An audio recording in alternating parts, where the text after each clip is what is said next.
రాయలసీమ ఉద్యమ నేత జలసాధన సమితి అధ్యక్షుడు బొజ్జ దశరథ రామిరెడ్డిని 2 రోజుల క్రితం పోలీసులు అరెస్ట్ చేసి కోర్టు ముందు హాజరుపరిచారు.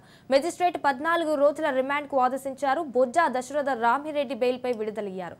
ఇక ఇదే అంశానికి సంబంధించి రాయలసీమకు సాగునీరు కోసం పోరాటం చేస్తున్న బొజ్జ దశరథ రామిరెడ్డితో మా ప్రతినిధి మధు ఫేస్ టు ఫేస్. సస్యశ్యామలం కావాలంటే సిద్ధేశ్వరం అలుగు నిర్మాణం పూర్తయితేనే రాయలసీమ ప్రాంతం అభివృద్ధి చెందుతుందని చెప్పేసి 2016 మే 31వ తేదీన రాయలసీమ శంకుస్థాపన కూడా జరిగింది. ఆడ సిద్ధేశ్వరం అలుగు నిర్మాణం కోసం రాయలసీమ రైతాంగం అక్కడ చేరుకుని అప్పట్లో కేసులు నమోదయ్యాయి.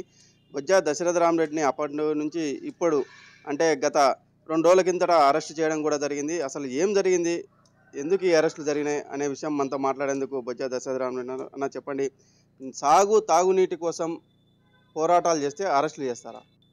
2016 మే 31కి ముందు 4 సంవత్సరాలు 5 సంవత్సరాలుగా రాయలసీమకున్న ఇబ్బందులను ప్రజలకు అనేక రూపాల్లో సత్యాగ్రహాలు కావచ్చు, పాదయాత్రలు కావచ్చు, వినతి పత్రాల ద్వారా చేసినా కూడా స్పందించని నేపథ్యంలో అక్కడ ఒక కార్యక్రమం చేసుకుంటూ ఉంటే దాన్ని అడ్డగించడం కోసం పోలీసులు రాత్రులు హౌస్ అరెస్ట్ చేస్తే మేము ఫారెస్ట్లో దాచిపెట్టుకొని దీనంతా చేసి ఆ కార్యక్రమం చేయడం జరిగింది. 30,000 మంది జనాభా వచ్చినప్పుడు 100 మంది పోలీసులు ఉన్నా కూడా అత్యంత శాంతియుతంగా ఆ కార్యక్రమం జరిగింది. అయితే నన్ను 2 గంటలకు అరెస్ట్ చేసి ముచ్చుమరీ స్టేషన్కి తీసుకుపోయిన నేపథ్యంలో 8:30కు నన్ను విడుదల చేస్తూ మీ మీద ఎలాంటి కేసులు లేవు అని చెప్పి పంపించారు.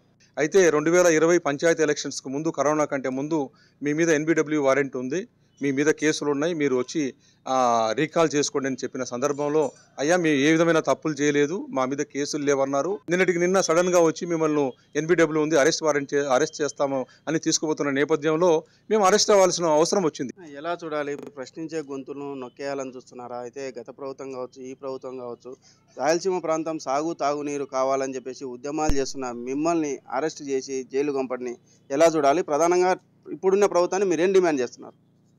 ప్రశ్నించే గొంతులు నొక్కాలా లేదా అన్నది అది ఒక రాజకీయమైన మాట అవుతుంది. నేను ఆ మాట అయితే మాట్లాడను. ఎందుకంటే ఈరోజు చట్ట ప్రకారం మా దగ్గర వాళ్ళు ఏదైతే కేసులు పెట్టారో ప్రభుత్వం పెట్టిన కేసులు నెక్స్ట్ ప్రభుత్వంలో కంటిన్యూ అవుతూ ఉంటాయి. దానివల్ల NBW ఉన్నప్పుడు దాన్ని రికాల్ చేసుకునే పరిస్థితి ఉంది, అరెస్ట్ అయ్యే పరిస్థితి ఉంది. 2 చట్టానికి లోబడే మేము అరెస్టుకు సిద్ధమయ్యాం. ఎందుకు సిద్ధమయ్యాం? ప్రజలు అత్యంత విశ్వాసంతో నా వెంబడి వచ్చినప్పుడు వాళ్ళ ఆశలు ఆకాంక్షలు నెరవేర్చడానికి ఒక అవకాశం ఉందని చెప్పి నేను చట్టానికి లోబడి మా బతుకు తెరువు మీద మాకు ఉరితాడు వేసే, మరణ శాసనం వేసే కార్యక్రమాలు చేస్తున్నప్పుడు ఆ కార్యక్రమాలకు ఫుల్ స్టాప్ పెట్టండి అని చెప్పి చట్ట ప్రకారం మేము లొంగిపోయాం. ప్రభుత్వాన్ని ఇప్పుడు ఏం డిమాండ్ చేస్తున్నా? ఈ సిద్ధేశ్వరం అలుగు నిర్మాణం చేపట్టాలని చెప్తున్నారు, దానికోసమే కదా ఈ అరెస్ట్ జరిగింది. ఏం డిమాండ్ చేస్తున్నారు? ప్రభుత్వాన్ని డిమాండ్కు ఈరోజు మేము ఒక బ్రహ్మాండమైన పుస్తకం తీసుకొచ్చాం. రాయలసీమ ముఖ చిత్రాన్ని అంతా అక్కడ పెట్టాం. ఈరోజు కృష్ణా నది అంతా ఎండిపోయింది, గోదావరి నది తప్ప వేరే లేదని చెప్పి ఒక భావజాలాన్ని ఎక్కిస్తున్న సందర్భం ఒకవైపు ఉంది. అదేవిధంగా శ్రీశైలం ప్రాజెక్టు అంతా ఎలక్ట్రిసిటీ ప్రాజెక్టు, మీకు ఏం హక్కులు లేవన్న భావజాలం ఉంటే శ్రీశైలం ప్రాజెక్టు ఎండిపోలేదు, బచావత్ అవార్డు పంచినట్టుగానే 100 ఏళ్ళు 75 ఏళ్ళు నీళ్లు వస్తున్నాయి. మా ప్రాజెక్టులకు 24 లక్షల ఎకరాలకు ప్రాజెక్టులు కట్టారు. ఈ రోజు కేవలం 8 లక్షల ఎకరాలకే నీళ్లు వస్తున్నాయి. మిగిలిన 16 లక్షల ఎకరాలకు నీళ్లు రావడం లేదంటే రిజర్వాయర్లు లేకపోవడము, ప్రధాన కాలువలు లేకపోవడము, పంట కాలువలు లేకపోవడము, అది అడ్రస్ చేయకుండా మీరు గోదావరి నదితో అనుసంధానం ద్వారా నీళ్లు ఇస్తారని చెప్పి ఒక మభ్యపరిచే మాటలు చెప్తున్నారన్న విషయాన్ని స్పష్టంగా ప్రభుత్వం ముందు ఉంచుతూ వాళ్ళ ముందు డిమాండ్ పెడుతున్నాం. అది ఏ విధంగా చేస్తారు? మాకున్న హక్కున్న నీరు ఉన్నాయి, ఆ హక్కు తీసుకోవడానికి కావాల్సిన నిర్మాణాలకు అత్యంత ప్రాధాన్యతతో మీ మేనిఫెస్టోలో పెట్టి చేసే కార్యక్రమాలు చేయాలి. ఇదే సందర్భంగా అన్ని రాజకీయ పార్టీలు కూడా మేము అప్పీల్ చేస్తున్నాం.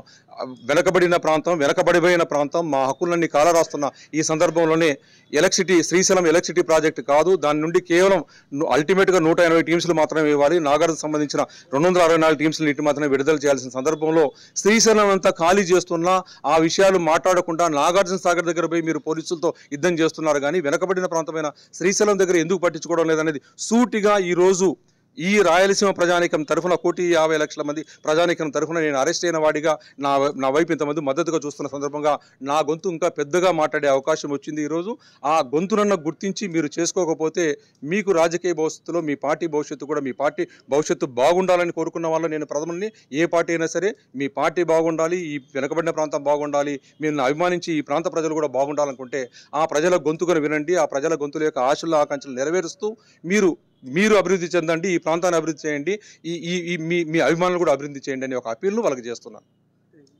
రాయలసీమ ప్రాంత హక్కుల కోసం ఒక బుక్ కూడా రిలీజ్ చేసి ప్రాజెక్టుల్లో ఎంత వాటా రాయలసీమకు రావాలని చెప్పేసి రిలీజ్ చేశామని కూడా బొజ్జా దశరథరామరెడ్డి చెప్తున్నారు. అదేవిధంగా ప్రభుత్వం కూడా ఇప్పుడు అఖిలపక్షం ఏర్పాటు చేసి రాయలసీమ వెనుకబడిన ప్రాంతాన్ని అభివృద్ధి చేసే దిశగా ఆలోచన తీసుకోవాలని చెప్పేసి కూడా కోరుతున్న పరిస్థితి. వీడియో జర్నలిస్ట్ శివశంకర్తో మధు, రాజ్ న్యూస్, నంద్యాల జిల్లా.